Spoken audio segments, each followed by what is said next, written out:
Chapter 42 Mazen Mazen traversed decrepit corridors that were fortunately empty and unfortunately dark. He tripped over rocks, lost his footing in sunken patches of sand, and stumbled into ghouls moments after learning of their existence.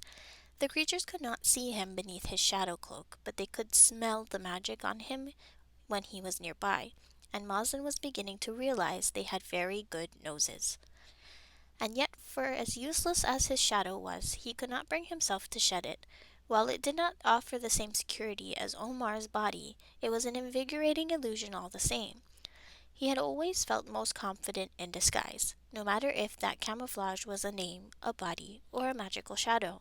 Thankfully, the skirmishes were quiet, and the prison he wandered was empty of humans. Still, he was extremely suspicious of how easy it was for him to stay alive. So much so that by the time he reached the doors marked Makraj, he was certain it was a trap. Please don't let there be ghouls on the other side of this door, he thought. Unsurprisingly, there were ghouls on the other side of the door. Mazen sprang forward before they could react, shoving one to the ground and plunging his blade through the second's throat. It toppled, but before Mazen could pull out his sword, the other ghoul recovered and swung its blade at him. Mazen ducked with a yelp. He landed on his knees, scrambled backward toward the second corpse, and yanked his sword out with a gag. When the first ghoul came at him again, he attacked its legs and tackled it to the ground. He ran the blade through its chest, once, twice, a third time, just to be sure. By the time he silenced the two guards, his body was shaking with adrenaline. He took a deep breath, steadied his trembling hands, and forced himself down a corridor thankfully brighter than the one he'd come from. As he walked, he became aware of the wind whistling through cracks in the ceiling. Eventually, those cracks widened into holes large enough for him to make out the sky, the moon, and then the ceilings vanished altogether, revealing an endless expanse of star-speckled black.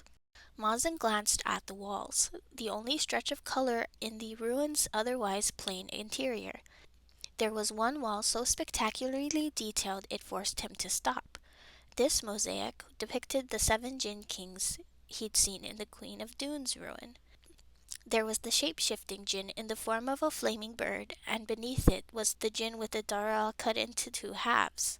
He spotted the fish Jinn with the luminescent scales, the Jinn made of wood and flowers, the Jinn crafted from mist, and there, a Jinn leading an army of ghouls, the Queen of Dunes.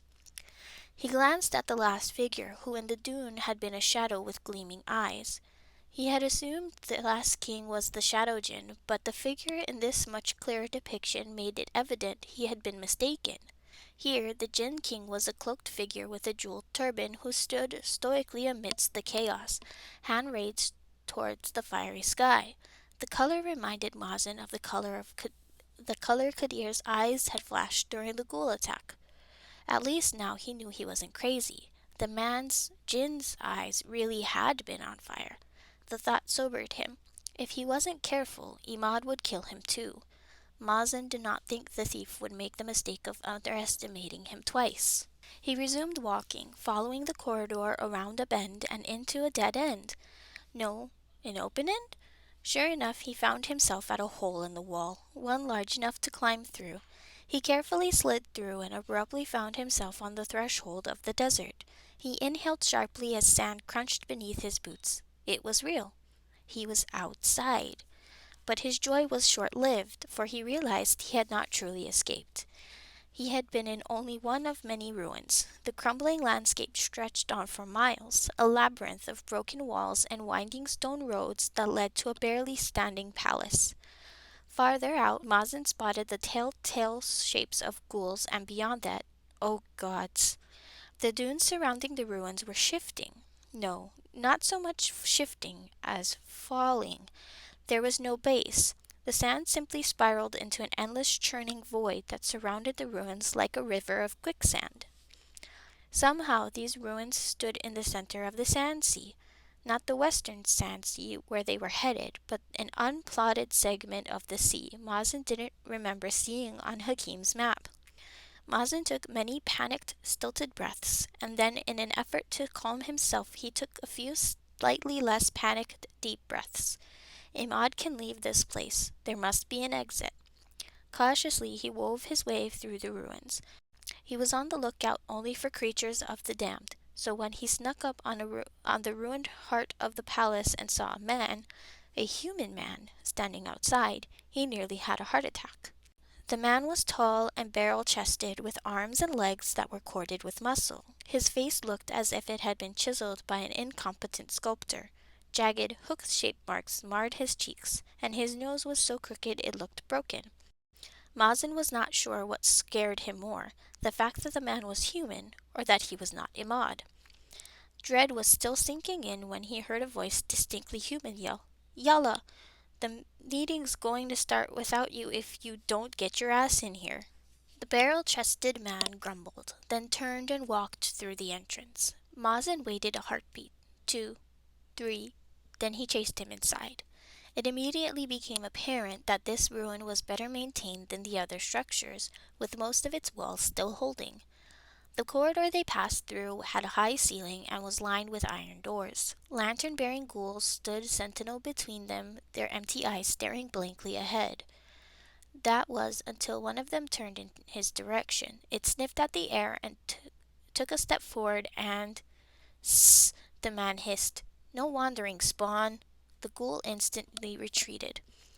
Mazen held back a sigh of relief. Whatever language Imad was using to order around the ghouls, it seemed it was unnecessary for basic commands.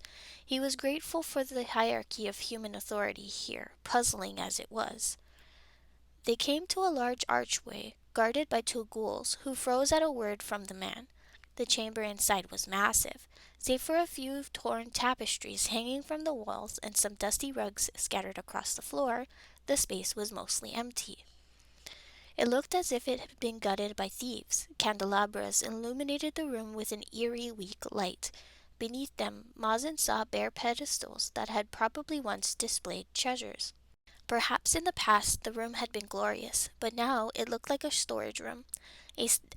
And standing in the middle were men of varying shapes and bulk. Some were old, others young, and all of them wore weapons. Mazen had just stopped inside when the chatter quieted. He heard footsteps and turned to see Imad enter the chamber. He was followed by a slow-moving man. "Where do you want her, Imad?" Imad's companion called.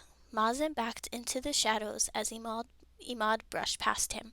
"Here." Imad stepped into the center and pointed. The armed man stepped back, giving him a wider berth. "Set her at my feet," Imad said. The man shoved his prisoner, a woman, forward. Mazen balked at the hatred on her face, at the anger shining in her single eye, for the other was sealed shut with blood. And then he realized who she was, and had to stop himself from running to her, because though he could see her, Aisha bint Luas could not see him. She looked as if she'd been through hell and back. Her clothes were soiled, cloaked in layers of grime. Blood stained her skin, and her hair was a mess of tangled waves. Mazen had never been more terrified for her, and terrified of her. "So, Bint Luas, are you ready to talk?" Imad raised a brow. Aisha spat at his face. "I have nothing to say to you, snake." Imad shifted. Mazen saw the glimmer of the bangle moments before Imad clasped it to his wrist and became Omar. "What about now? Will you speak to your prince?" His voice was soft, mocking. Aisha trembled in her bindings but said nothing.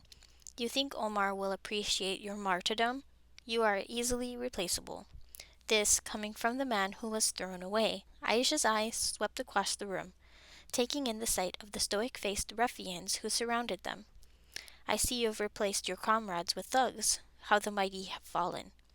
A heavy silence followed her words. Aisha heedlessly spoke into it.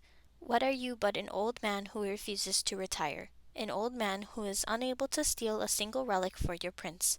I owe you nothing. My king..." Imad struck her across the face. "Your prince is a monster," he snapped. "You only curse his name because you are too weak to honor it. You murdered an entire tribe, and for what? You returned, relicless, with only blood on your hands. Your prince never found the relic either." Imad reached into his pocket. "But I have accomplished what he has not." He pulled out an object, a small disc made of wood and glass. A memory snapped into place. Mazen remembered Kadir sitting by the campfire in Al-Qadra, a compass on his knee. It was the same compass, the one Luli had used to lead them through the desert. He was sure of it. Aisha laughed. A compass? You've gone senile. Imad smiled. Lead me to Jassim, he said. Mazen could barely make out the arrow shuddering beneath the glass before Ahmad tossed the compass to the barrel-chested man Mazen had followed inside. Holy hell, Jassim said. The other man began to mutter. Aisha's eye narrowed.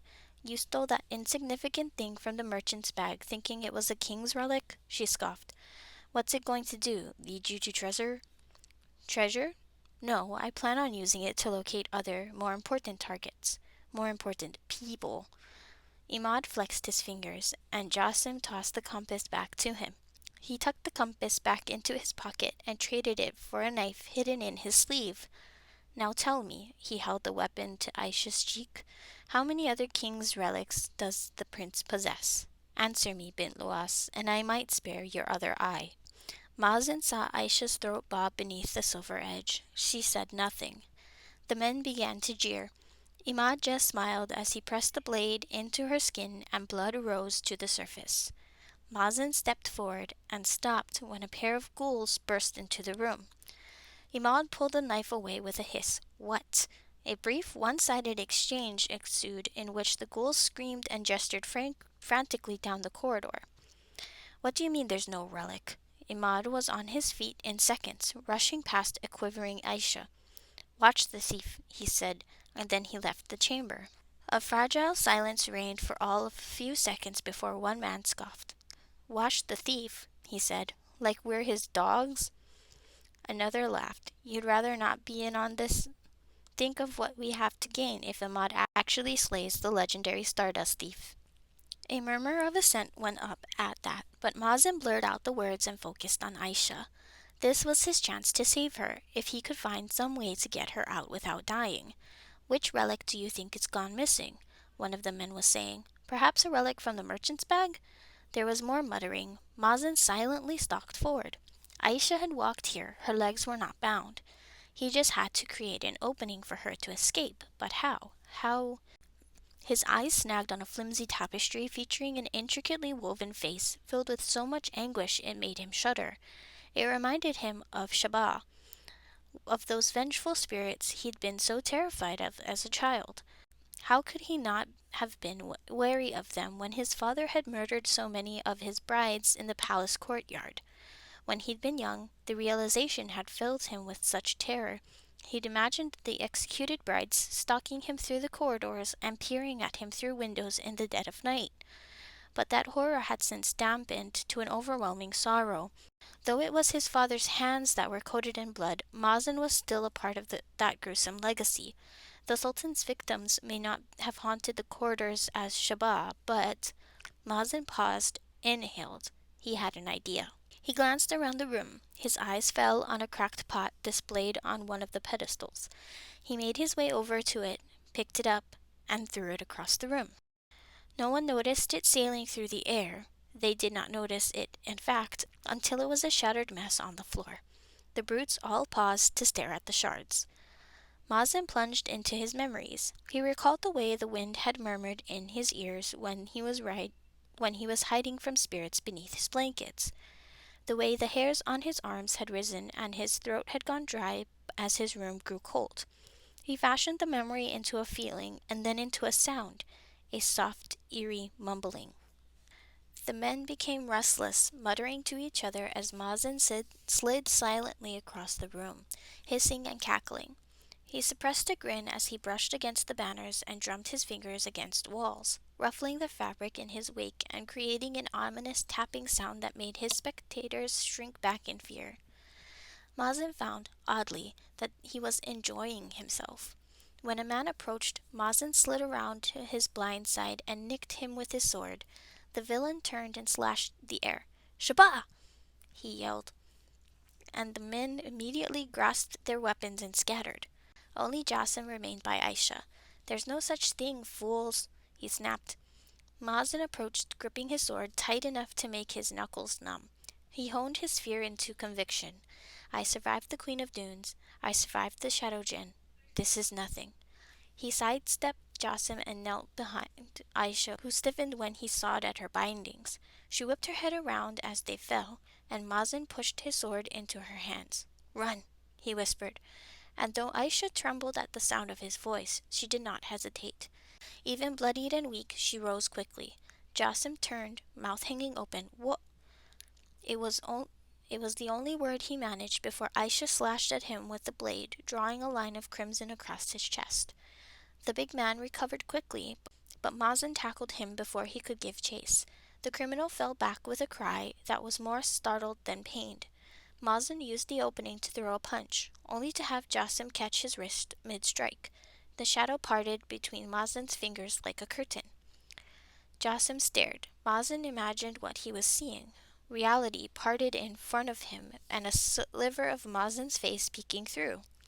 Jassim was too shocked to move. Mazen was not. He kneed Jassim in the groin. The man released his hand with a roar of pain. Mazen turned and fled.